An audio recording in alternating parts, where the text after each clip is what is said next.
अंधेरे रास्ते का सफर। रामलाल पिछले 20 साल से ट्रक चला रहा था। लंबी यात्राएं, वीरान सड़कें, सुनसान रातें, ये सब उसकी जिंदगी का हिस्सा बन चुके थे। लेकिन उस रात जो हुआ, वह उसकी जिंदगी का सबसे डरावना अनुभव बनने वाला था। रात के 2 बजे थे। रामलाल पंजाब से दिल्ली माल लेकर जा रहा था। रास्ता वह कई बार देख चुका था, लेकिन उस रात कुछ अजीब सा माहौल था।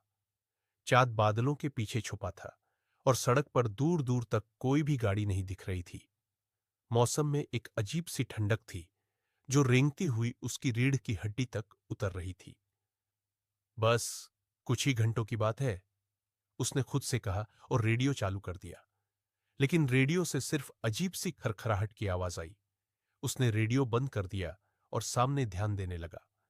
करीब 10 किलोमीटर आगे बढ़ने पर उसे सड़क किनारे एक औरत खड़ी दिखी।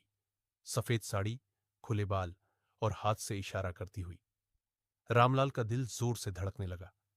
इस सुनसान रात में कोई औरत सड़क किनारे कैसे हो सकती है? उसने सोचा, शायद मदद की जरूरत हो। इंसानियत के नाते उसने ट्रक रोका। जैसे ही वह उतरा, औरत धीरे धीरे उसकी ओर बढ़ने लगी। उसके चेहरे पर एक अजीब मुस्कान थी, आंखें बिल्कुल खाली, भाव शून्य। क्या हुआ बहन जी? कहाँ जाना है? रामलाल ने कांपती आवाज में पूछा। औरत ने कुछ नहीं कहा, बस उसकी ओर इशारा किया कि उसे ट्रक में बिठा ले। रामलाल थोड़ा झिझका, लेकिन फिर उसने सोचा कि मना करना ठीक नहीं होगा। उसने ट्रक का दरवाजा खोला और उसे बैठने का इशारा किया। औरत चुपचाप चढ़ गई और अगली सीट पर बैठ गई। ट्रक आगे बढ़ा। लेकिन कुछ ही मिनटों बाद रामलाल को महसूस हुआ कि ट्रक का वजन बढ़ गया है, जैसे ट्रक में सिर्फ एक नहीं, बल्कि कई लोग बैठ गए हों। वह पीछे मुड़कर देखने लगा, पर ट्रक में सिर्फ वही औरत थी। फिर उसने ध्यान दिया, औरत के पैर ट्रक की जमीन को छू ही नहीं रहे थे।